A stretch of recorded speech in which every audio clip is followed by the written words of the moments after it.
Welcome to a new edition of the Famous Interviews with Joe Dimino. On this episode, we talk with educator and children's book author Kristy Houle. She has experience in relationship building with students and families, teaching to the whole child, creating a structured and secure school environment, school safety, homeschooling students with disabilities, homeschool versus public school, and writing, and she even published a children's book. She is based in Edwardsville, Missouri, and has 3 boys, including one with autism. She has a great story. Enjoy. I am doing well. How are you? I'm wonderful. Thanks for taking a minute out today. Of course. You're awfully busy in the world of education, and I'm curious, I personally am involved in that world, and it's kind of been turned upside down. So how did you survive COVID? How did that change things for you? Oh, it's kind of unique for us because when COVID hit, I had already transitioned into homeschooling my children out of a necessity that we needed to do that. So I had left the public education system and was homeschooling my kids. However, I did still have one foot in the world of education because I was working in education. I was consulting, I was doing podcasts, I was doing on-camera interviews all the time with educators down in the city of St. Louis. And so it sort of was a unique place to be at because I was getting hundreds of emails from, homeschool parents and parents that didn't plan on being homeschool parents, but now they were because of COVID, and their worlds had been turned upside down. So there was a lot of me trying to reassure these parents that were trying to figure out the world of COVID, and I really had a lens for both public school and homeschool, so it was, easier for me to try to help them assess their situation and make it successful for their kids. I see a lot of things going on when I look into exactly your title and what you do. So if you had to kind of boil this down to something that's digestible for people to understand, maybe a Twitter-style answer, how would you describe what you do? Oh gosh. Well, I can now put published author because I've just released my first children's book. Hopefully soon to release my second one. So I am a published author at this point. But I consult for educational organizations that need assistance with writing curriculum and knowing what students and teachers need as far as resources in a classroom setting, whether that be homeschool or public school. How has that landscape, so, we have this world before COVID and we have this world after COVID. Mm-hmm. How drastically has the landscape changed, whether you're homeschool or in the school environment? How drastically has that changed now that we're transitioning more into an in-person model post-COVID? Well, I think the landscape really needed to change, to be honest with you. I think we were still doing some archaic practices in brick-and-mortar schools. And the landscape needed to be changed. And, COVID sort of shook it up a little bit. And it forced some folks into some uncomfortable territories as far as new ways to teach, learning strategies, how kids really are learning with technology. And, so I think that now that we are, for the most part, I know that the homeschool rate has went up drastically since COVID. But for the most part, we're back in brick and mortar.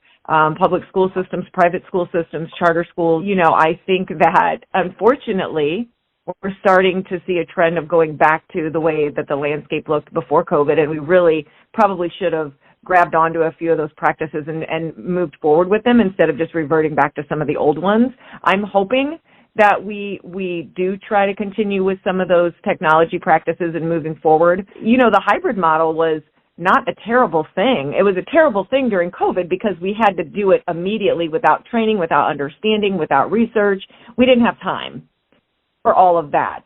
But when you look at what kids are doing now, what we're trying to get them ready for in the real world when they graduate, I have a son that just graduated 2 weeks ago from high school and another one that's entering high school, and he's not ready.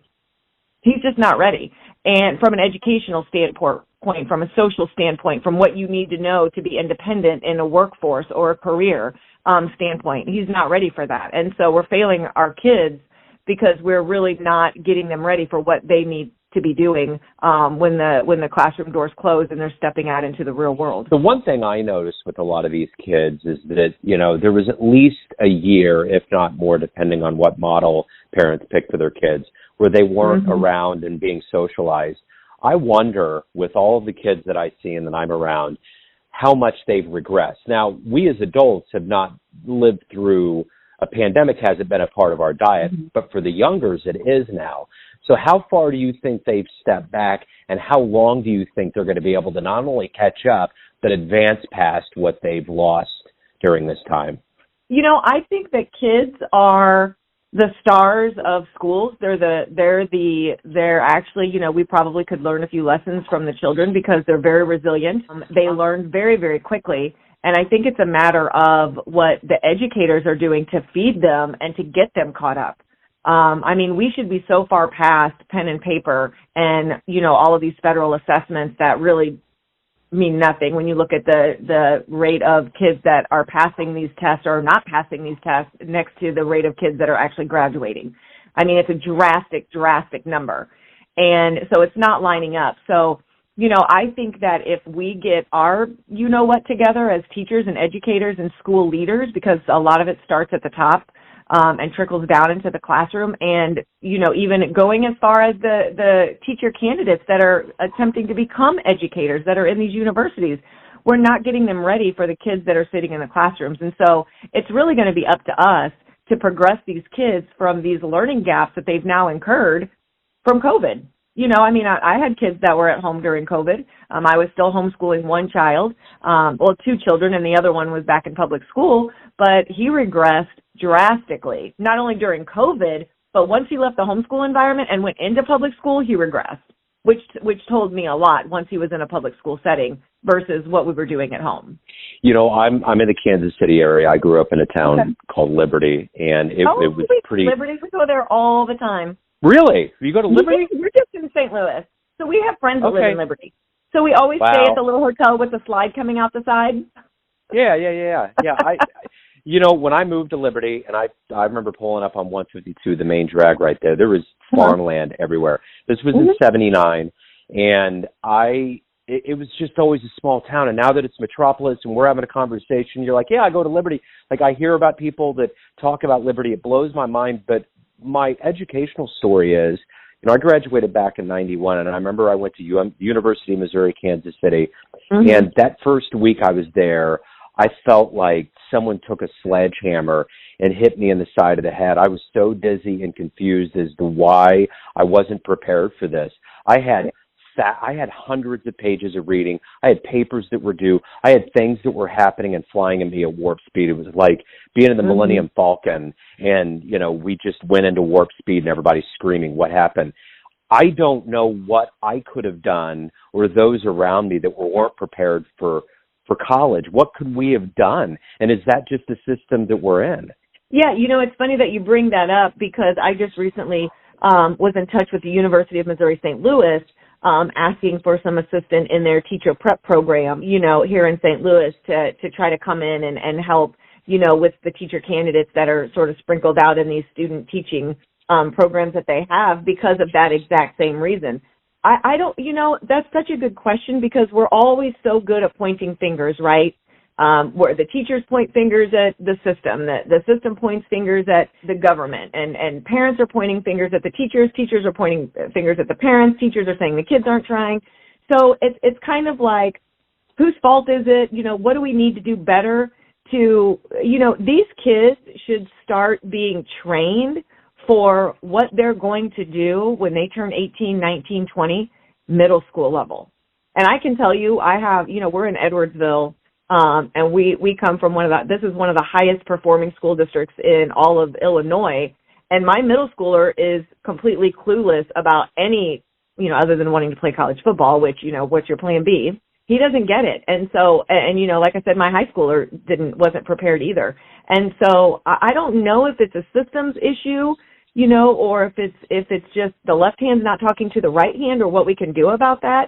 But, you know, I really can't blame the kids because if they aren't being given the tools from the experts, you know, and I'm doing air quotes, I know you can't see me right now, but if they're not being given the tools from the experts, then how in the world can we expect them to flourish in a world where there's so many careers that kids don't even know that these careers exist? I mean, you put your kid at 17 and 18 on Indeed.com, right? Super popular platform for people to find jobs and careers. And your kid is like, what? I didn't know that job existed. I've never even heard of that. I had no idea that was a thing. So we aren't even exposing our kids to what the possibilities are because we're stuck back in the dark ages in these schools. My former IT director used to always use this analogy of Rip Van Winkle. If you pulled someone into a classroom today or 50 years ago, had a blindfold on them, took it off, and they looked around, they would see the exact same thing. There's a level of evolution that simply hasn't happened in these environments. Right. And I understand tradition, and I understand all of those things, but I totally understand, too, because I'm on the technology. I'm a technician, so I see how all of these technology pieces come in, but I think you hit on that piece there. They're so worried about standardized tests that's going to give them funding that they lose sight of the fact that these kids can't get on Indeed and know that, you know, you can be like a vet tech, or you could do this, or you can, you know, be in some level of broadcasting that's not on air, whatever it is. Right. They have no idea. And what are we doing in these environments? If we're so high tech, why aren't there more like broadcast areas, even with podcasting and things like that? Why isn't that a more common thing? Because that's the kids' pen and paper. They aren't dealing with pen and paper the way they are. They're dealing with iPads and phones and MacBooks and smart tablets. They have all of these things that are different. Until they get into the classroom, and then those things are all taken away from them, and then they're given paper and pencil.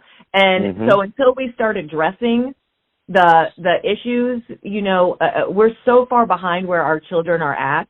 You know, the fact that, and I actually was just reading an article the other day that said a school, and I don't remember exactly where the school was, but a school was going to start penalizing students if they even had a device in their book bags or anything for having that device. And I'm thinking, this is the insanity that we're using to fail our children. Our kids now, I mean, and I must be the same age as you because I graduated in 1990, but my children, you know, I have an 18-year-old, a 13-year-old, and a 12-year-old, and they have been raised with cell phones. That is part of who they are. That's part of their identity. And for us to expect them to perform and to be able to advance in their skill sets without those devices is just ludicrous to me. And so I'm surprised that we're still at that point in our education system where teachers are thinking, and I don't know, maybe that's because, you know, there's a rule for the school or there's a rule for the district. And listen, I get it. I was an elementary school principal. My building was K through 6. Of course, there's issues when you start allowing students to have cellular devices in the classroom or tablets in the classroom. But if you are engaging, if your students are learning, if they are involved in the work, if they are taking ownership of the learning with their device, I can promise you're going to see a different result. You know, you're going to have problems no matter what happens. I mean, kids used to write on the bathroom walls, right? So they're going to find a way if they're wanting to be, you know, mischievous and get themselves into trouble. They're going to find a way to do it. So not embracing what these kids are, you know, their identity is just a huge mistake on our part. How did this journey and passion for education begin for you? You know, it's so funny because I did not want to be a teacher. I did not do well in high school. I went to high school for the socialization aspect of it, for the sporting aspect of it, and I did not do well academically. I didn't enjoy high school other than hanging out with my friends. And so when I graduated from high school, which is actually a funny story, I actually was a credit short in high school, so I didn't even get to walk in the graduation with my own class. I just wasn't a good student, and I couldn't wait to get out of there.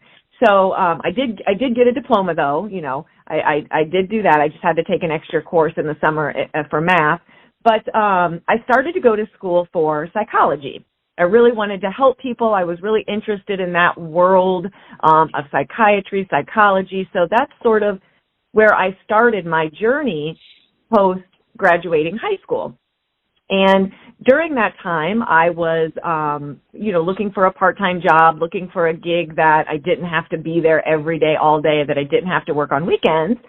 So I started being a substitute teacher at a local elementary school. I'll never forget, I worked in the same building pretty regularly for several months, And one day I had decided not to take a job at the elementary school because, I had things to do in town or whatever.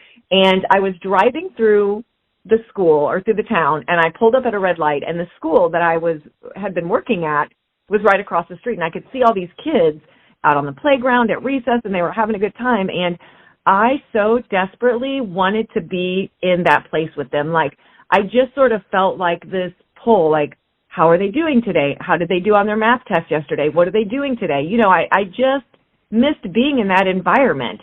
And so in those moments, I think I realized that was really my true passion, and I was really in love with educating children, building relationships with children, being a mentor to children. And so I changed my major and went into elementary education, graduated a few years later, got hired a couple months after graduating and taught for 10 years at the elementary level, and then went into administration. So, once I realized it, I kind of just went full force and never looked back. So, we're only as good as those that we look up to, standing on the shoulders of giants, so to speak.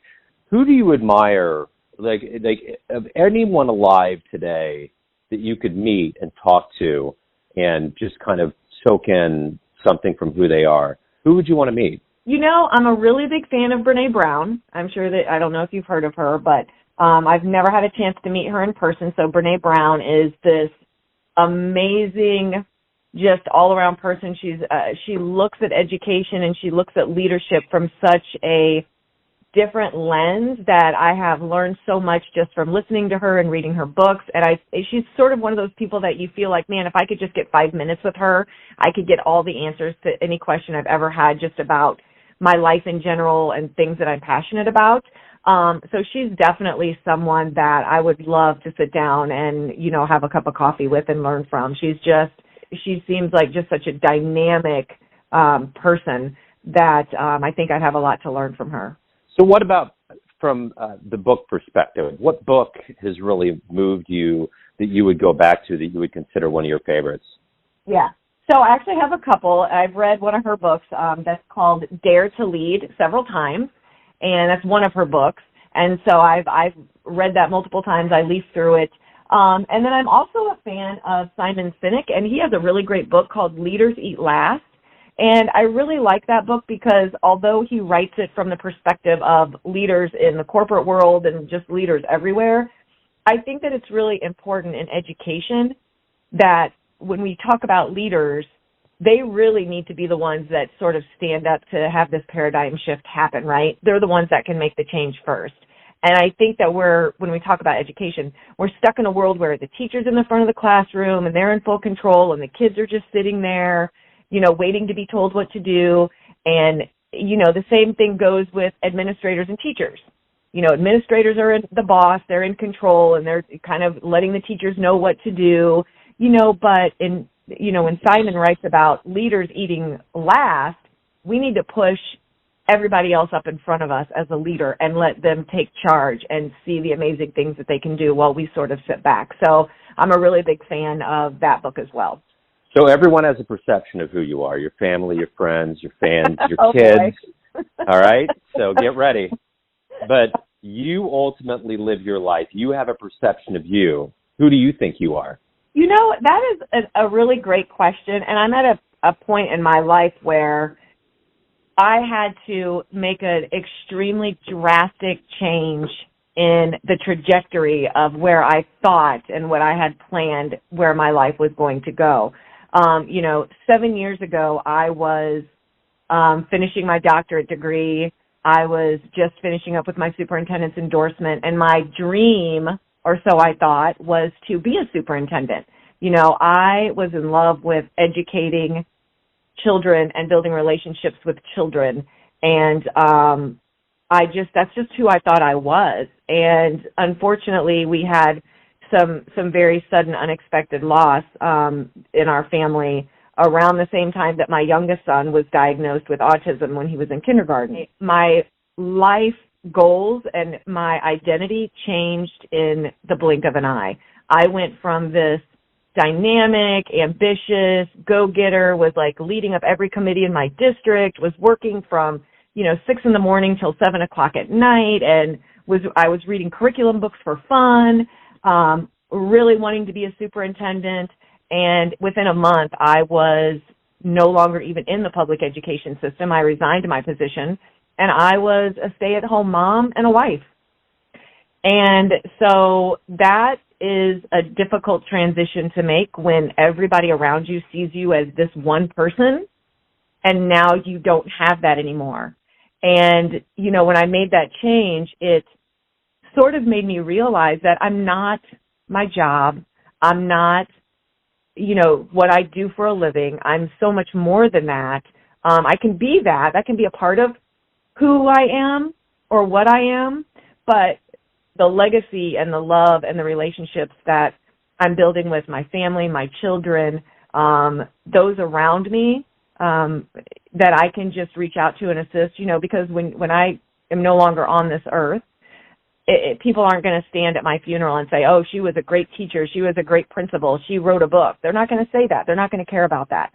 They're going to remember how I made them feel when I was with them, you know, my kindness and the impact that I had on them, the unconditional love that I had for them when I'm gone. And that's really what I want to leave, and sort of who I'm trying to be, especially for my children. I have 3 boys, and my husband.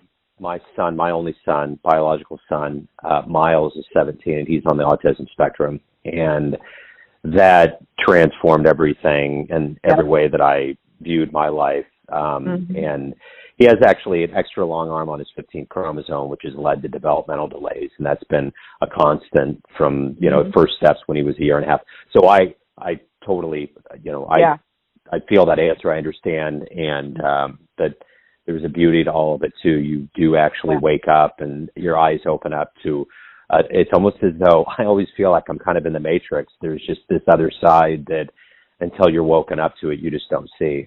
Yeah. Yeah. And isn't it funny how your children, you know, my son that's autistic, he had developmental delays in, you know, preschool, kindergarten as well. And that's why I chose to homeschool him, because he didn't qualify for enough services in the school setting and he just wasn't thriving. And so he has literally taught me so much about just life, and he's just like the most beautiful soul in the world. And I see these parents that when they find out their children is on the spectrum or they have special needs, they think it's almost like, you know, like, oh my gosh, what am I going to do? This is terrible. How am I going to handle this? And it's really the opposite. It's like, I would not change who he is for anything in the world. I just wouldn't. He's a happy kid. He brings us more joy than we ever thought we could ever have in our lives. And it's just amazing how, you know, your kids can bring that perspective to who you think you are and what you thought your life was going to look like before you know, started even having children or, you know, becoming who you think that you're going to be. But yeah, it's been an amazing thing having him in our lives for sure. Well, there's a level of oblivion too. I know, because I have a stepdaughter who's 16 and Miles is 17, that he just doesn't even get involved with the typical things that your typical teenager would get involved with. It just doesn't register. There's other things that he gets involved with, and that's the thing, the outside world. I think sometimes it's hard to communicate with them the differences and what they're into versus, you know, what everyone else is into, and it's just a different world. But yeah, there is a beauty, definite beauty, and I feel that way about Miles. I mean, he has brought so much light into the world for everybody, and it happens all the time when he gets around him, and it's just him being him, and it's just, you know, it's the beauty of the process. But at the same time, I think the one thing that I've discovered as a parent is that, or even a person, especially with COVID, because the only thing I'm in control of is what the love I can give him and anyone else around me. I mean, you can't control anything else. And we learned that the hard way with COVID when everything came to a halt, you know. There's just things that we can do and we can't do. So is he still homeschooled, or are you transitioning into another environment? So my world has just changed again the last couple of months. I went from homeschooling my children, and, you know, I'm a mom of 3 boys, so I kind of feel like I've just been broken up with 3 times. Because you know, I'm like that mom where it's like me and, you know, my boys and I are so close, and I want to, you know, do everything for them. And my oldest son just graduated. He went back to high school for his last year. He was homeschooled, and he really had a big group of buddies that, you know, went to the public high school here in Edwardsville. And so he wanted to do his last year of public school and high school, which was a pretty easy ride because he had already completed pretty much everything he was doing in accelerated curriculum. So, his last year was weightlifting and PE and study hall, and I think he took like a sports literature class. And just kind of enjoying life for his last year. So he's off. He's going to be off soon. And then my middle son will be a freshman this year, and he actually went back to middle school from being homeschooled. He started homeschooling at first grade, and he decided at middle school age he was ready. He is a huge athlete, and so he wanted to be involved in sports.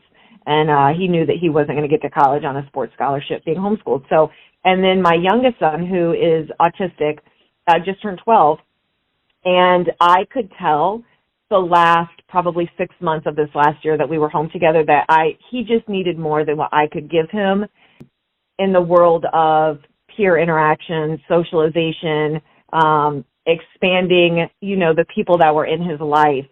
And because I don't know how your son is, but he is an extreme introvert. He is very quiet. He doesn't like change. So he would be completely content with just sitting in the house. But he started to sort of resist and push against me with some of the schoolwork as it started to get a little bit more challenging. And I did not want our relationship to suffer, our mother-son relationship to suffer, because I was also his teacher, and we were getting into that stage. He was getting older. And he seemed ready. He was very willing to go and look at a couple of different schools. And we actually found a private school in Edwardsville that is just couldn't be more perfect for him. Everything is on his individual level. People work with him one-on-one, both academically and socially, and he loves it. I love it. And it's just, he spent the last 2 months there, and he'll go back in the fall. So I'm kind of like an empty nest mom now. I don't have any kids to teach during the day. So anybody that wants to learn more about you, get your books, figure out what's going on with your world, where should they go? How should they do that? So they can reach me at my email, which is Kristy@hectv.org. They can also go to my author website. It's KristyHouleAuthor.com, and they can contact me through there. And then there's also, they can find me on Facebook. I'm not on Twitter very much, so that's not a good outlet for me. But my book, actually, the one that was just released in May, is called Quigley's Questions, and it is based on my son who's autistic and all of the many, many, many, many, many questions that kids love to ask that frustrate their parents and those around them. And so it's just a very delightful, sweet little story about a little boy who drives his family bonkers with all of his incessant questioning. So that you can get that Barnes & Noble, Books A Million, and Amazon. But yeah, they can reach me at all of those locations. Excellent. Kristy, thank you for opening up. Good luck with everything. Thank you so much. Thanks for tuning in to another Famous Interview with Joe Dimino, where we cover the world of art, literature, and music around the globe. If you want to hear more interviews, visit the YouTube channel Famous Interviews with Joe Dimino. Thanks again for listening, and until next time.